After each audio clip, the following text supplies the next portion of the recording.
मेरे बहुत ही सम्मानित साथियों, बहुत बहुत प्यार, हृदय की गहराइयों से आपको मेरा नमस्कार। दोस्तों, मैं सुनीता सिंगल अपने चैनल एस्ट्रोलिंक में आपका हार्दिक स्वागत करती हूँ। दोस्तों, जैसा कि हम चर्चा करते रहते हैं कि अरेंज मैरिज के बारे में या प्रेम विवाह के बारे में, दोस्तों, लेकिन आज जो हम बात करेंगे वो हम करेंगे कि कब कुंडली में ऐसे योग होते हैं कि व्यक्ति को अपने पिता की इच्छा से ही विवाह करना चाहिए। दोस्तों, आजकल बहुत से लड़के लड़कियां पढ़ लिख जाते हैं, जॉब करते हैं, और आजकल लड़कियां भी दोस्तों जॉब करने लगी हैं। कोई 100 में से कोई 10% लड़कियां ही ऐसी होती होंगी जो घर में रहती हैं, वरना वो सब जॉब करती रहती हैं और उनके किसी ना किसी लड़के से प्रेम संबंध होना एक स्वाभाविक सी बात है। और लड़के भी देश विदेश घूम आते हैं और वो अपने पसंद से ही विवाह करना चाहते हैं। दोस्तों, ऐसे में वो बिना कुंडली मिलाए विवाह कर लेते हैं, जिसका अंजाम बाद में उन्हें भुगतना पड़ता है।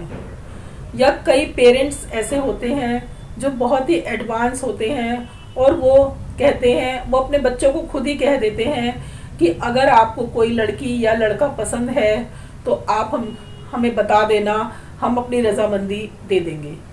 और वो अपने बच्चे का विवाह कर देते हैं, लेकिन बाद में उन्हें भी बहुत सी समस्याओं का सामना करना पड़ता है।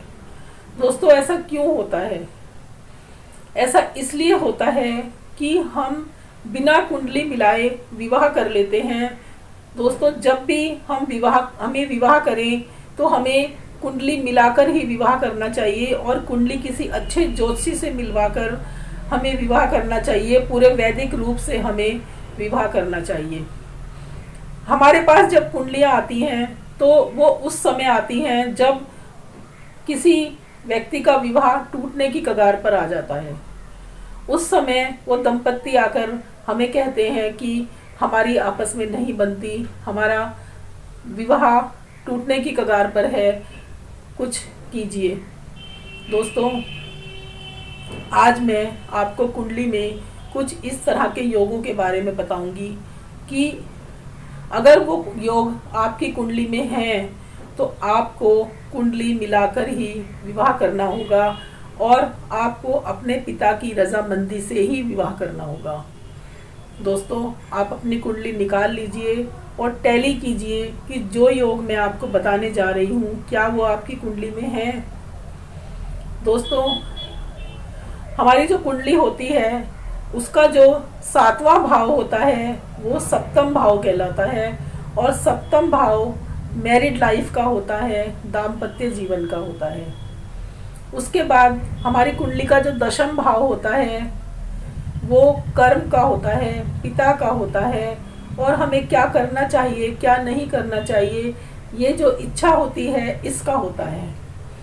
दोस्तों, जब भी कुंडली में 10वां भाव का मालिक जाकर सप्तम भाव में बैठ जाए या फिर सप्तम भाव का मालिक जाकर 10वां भाव में बैठ जाए या फिर सप्तम भाव के मालिक की दृष्टि 10वां भाव के मालिक पर पड़ जाए या फिर 10वां भाव के मालिक की दृष्टि सप्तम भाव पर पड़ जाए।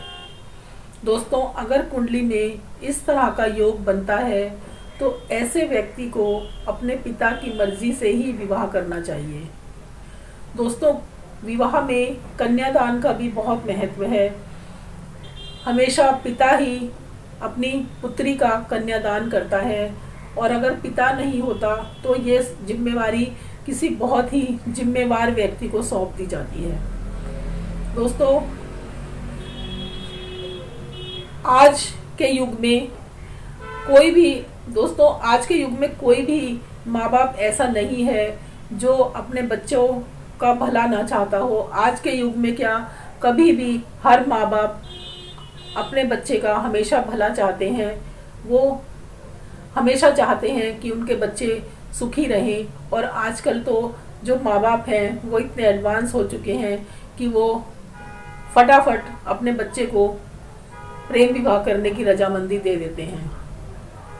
दोस्तों, पहले ज़माने में लव मैरिज को अच्छा नहीं समझा जाता था, लेकिन आजकल लव मैरिज करना एक आम बात हो चुकी है।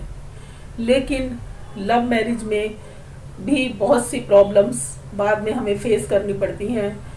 इससे तो यही अच्छा है कि हम विवाह करने से पहले अपनी कुंडली का मिलान कर लें और जो हमारी कुंडली कहती है हमें उसी हिसाब से चलना चाहिए।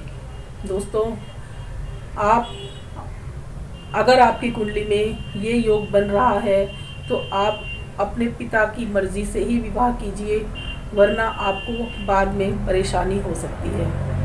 दोस्तों, इसी के साथ आज मैं ये वीडियो यहीं पर समाप्त करती हूँ। अगर आपको ये वीडियो पसंद आई हो तो इसे लाइक कीजिए, सब्सक्राइब कीजिए, और अगर अभी तक आपने मेरा चैनल सब्सक्राइब नहीं किया है तो उसे सब्सक्राइब अवश्य कीजिए और ज़्यादा से ज़्यादा शेयर कीजिए। दोस्तों, मैं हमेशा आपकी लंबी उम्र के लिए ईश्वर से कामना करती हूँ।